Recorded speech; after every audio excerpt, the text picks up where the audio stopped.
So mine is a wedding ring. This is Mm. fake. Yeah.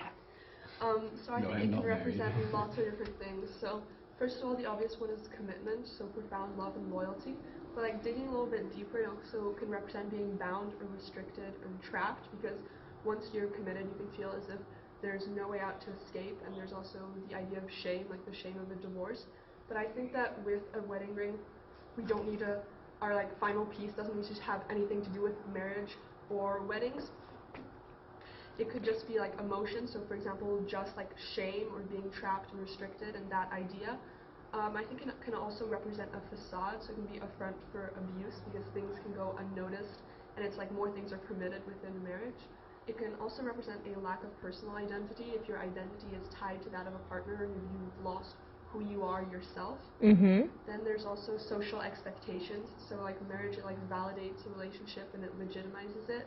But then there are also questions. So like for example, like money can also come into play, like the size of the ring. So why is it that the size of the ring is linked to the amount, like the quality of love? And this then links to different reasons for getting married. There can be love or money or also expectations if you're like required for different reasons. And then I looked into symbolism of the shape of the wedding ring, and it's a circle because it never ends and it represents infinity and something endless. And this can be positive, so something like eternal love and eternal commitment, but also eternal responsibilities. And it also can represent a coming of age or like a shift into adult life. So like marriage is associated with like work and children. It can represent a sort of maturity and a change from freedom to responsibility. So we look at the contrasting age, like the transition and the emotional transition between young and old and like different stages of life.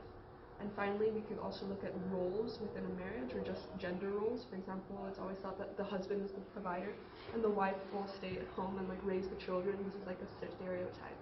So I think with a ring, we don't need to focus on like the ring at all or weddings at all. It could just be different things that we pull from this, different emotions or themes. And yes. Lovely.